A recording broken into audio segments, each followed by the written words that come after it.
Hi, I'm Spoiler Alert, and this is the film Free People. An unemployed man is raising his son in complete rejection of state laws. Banks and courts are evil, taxes are fiction, and the only true power in the country lies with them, the sovereign citizens. Their fight against the established order leads to a tragic ending. You have the power. You're the one in charge here. You are sovereign. They are your servants. The story, based on real events, begins with a call to emergency services. An off-screen witness reports a highway shootout in which 2 police officers were killed. Police Chief John Bouchard listens with a heavy heart to the dispatch recordings in his car. The story then shifts to Joe Kane, a teenager whose door is knocked on by police accompanied by a bank representative. The bank will confiscate the house if his father doesn't pay off the debts within a month. During the conversation, it becomes clear that Joe doesn't attend school. He's homeschooled. While waiting for his father to return from a work trip, Joe tidies up the house, sneaks glances at his neighbor Candace, and browses her social media page. Soon Jerry, the boy's father, comes home. He's a simple man, with a beard, eager to stir things up. Over dinner, Joe tells him the police left notices. The father refuses to even touch the papers, not wanting to bind himself with obligations. As a follower of the sovereign citizen movement, Jerry believes he owes nothing to the government since he never took anything from it. And the bank, in his eyes, is just a financial mechanism that has no real power over him. Receiving is always a choice. It's not mandatory. To stop his son from asking foolish questions about the looming eviction, Jerry sends him off to do homework. He himself sits down at the computer to appear on a podcast as a debt elimination specialist. His method is something he calls a mortgage exit contract, by which anyone can unilaterally terminate an agreement with a bank by filing a claim for cessation, and supposedly the banks can't do anything about it. Later, while checking his son's homework, Jerry explains to him that as a sovereign, a free man, he is only a citizen of one state. Federal laws hold no authority over him. Finally, Jerry confides that in his childhood his father told him teachers lie to students at school. But when asked to explain the lie, his father never could. And so Jerry has spent his whole life trying to figure out how exactly the government is deceiving him. The next day, they head to the administration office to file written testimony against the bank's lawsuit. But the clerk refuses to accept the document, since the sovereign legal system has no legal force. If they have any claims, they need to go to the Supreme Court. Following his father's instructions, Joe records everything on camera. At a diner, Jerry continues lecturing his son that banks are a fiction, a structure designed to serve the true masters, the common people, of whom they are representatives. Then the father suggests Joe join him on a work trip. Jerry gives lectures and seminars about the sovereign movement. Joe eagerly agrees, bringing along his school books and the family dog. On the way, Jerry buys his son a cheap white suit so that he can match the high standards of cheap showmanship. At the motel, Jerry carefully strikes out clauses in the contract he doesn't agree with. Dressing up his son in the room, the father prepares for another seminar. During the event, Jerry tells the audience that they have rights granted by God, while the government robs them. Joe films everything for future generations. Jerry goes on about how paper money has no real value, being only a conditional medium of exchange. Then he shifts to the topic of fractional banking, where banks use part of depositors' money to issue loans and make investments. He concludes his speech by saying anyone can demand the interest earned on their deposits, which would force banks to abandon any claims rather than shake the fragile system built on lies. Where is the money earned through the fractionalization of this promissory note? Joe tells his father he could go to college if he passes the exams. Jerry, however, orders him to stop watching Candace's page and go do the laundry instead. On the way to the laundromat, Joe sadly watches other teens hanging out in the parking lot.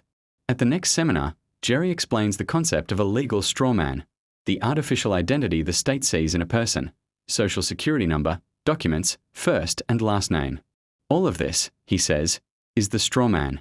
Jerry believes that by separating the straw man from the flesh and blood human, one can avoid legal responsibility for debts imposed by banks. A creditor, he claims, must prove the debtor owes anything at all. Otherwise, the debtor can accuse the creditor of fraud. In such a worldview, taxes and utility bills appear as obligations imposed by a deceitful state cabal, never consented to by a free man, and therefore subject to rejection. Jerry then hands the floor to his son, who distributes test sheets to the participants, fueling their sense of righteousness. After the seminar, Joe counts the earnings. It's enough to pay off their debts, but Jerry refuses to give a cent to the bank. That would betray his beliefs. Instead, they go to buy Joe his first semi-automatic rifle. After all, he's already 16 and still has no gun. Then father and son head to the shooting range to practice. Joe does well, but his father advises him to aim for the head, since police usually wear bulletproof vests. Are you a prince? A real prince? It's inside you. You just need to show it. They continue traveling around the country together, earning money, until one day they are stopped at a checkpoint by the cops. Jerry's beliefs forbid him from using regular documents, so he shows the officer his self-made ones, which fail to convince. The conversation escalates, and eventually the authorities arrest the disgruntled citizen along with his son, who is just a passenger. Joe is then interviewed by Police Chief John Bouchard and social worker Brenda. They question him about life with his father. Since the sovereign movement is considered extremist due to several armed confrontations with law enforcement, they are interested in how deeply Jerry has indoctrinated his son and whether Joe can still be socialized. Because, as Brenda points out, it's unfair that the strawman breaks the law, but it's the flesh and blood person who ends up in prison.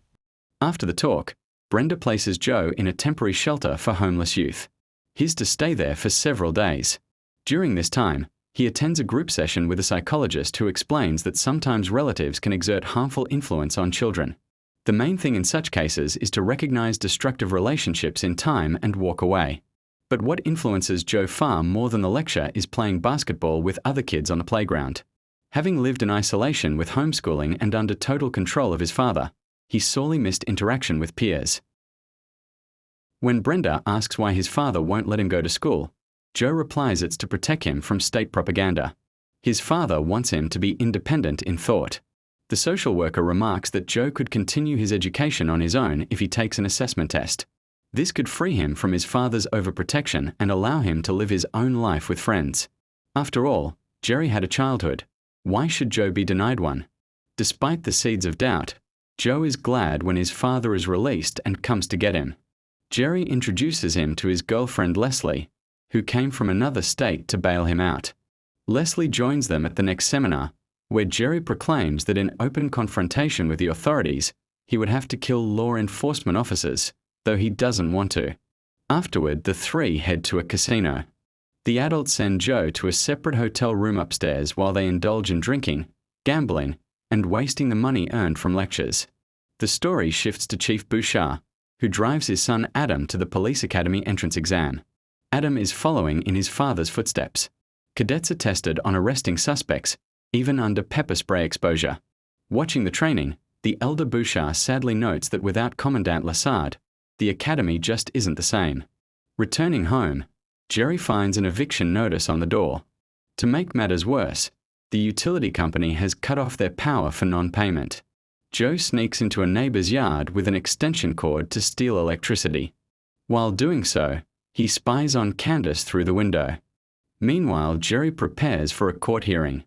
Joe suggests simply paying the bank, not realizing his father already squandered all the money.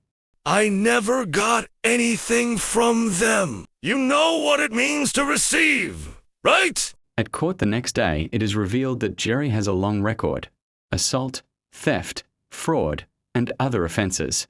Representing himself, the sovereign tries to convince the judge that the bank must prove the debt, and that he as a person is different from the so-called strawman. The judge has no interest in such sophistry.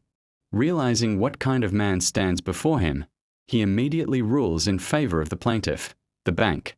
When the judge leaves, Jerry declares his own jurisdiction, closes the case in sovereign terms, and walks out, ignoring the fact that everyone else is ignoring him too. Outside, he tells his son they won. The judge, he claims, simply ran away in shame, unable to handle his brilliant arguments.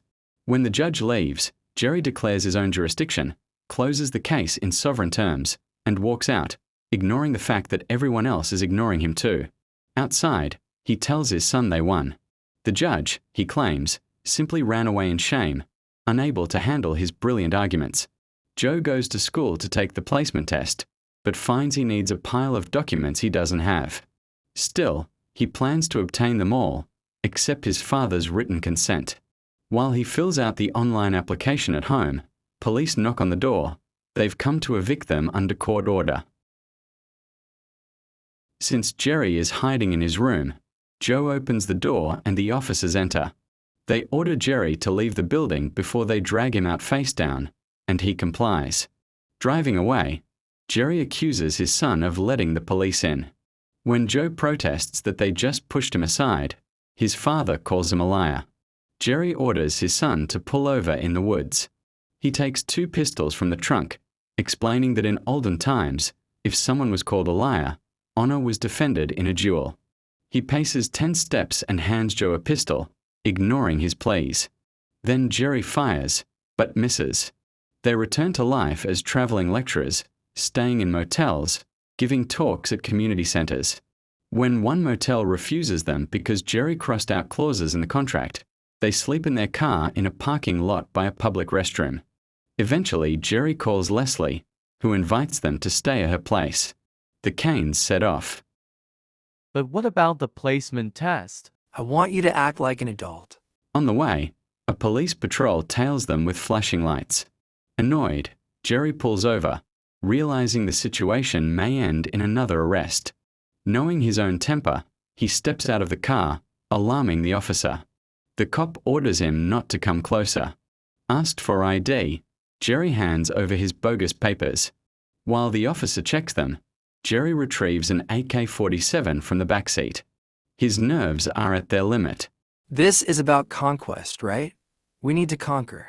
He notices a second patrol car arriving, with Adam Bouchard on his first assignment.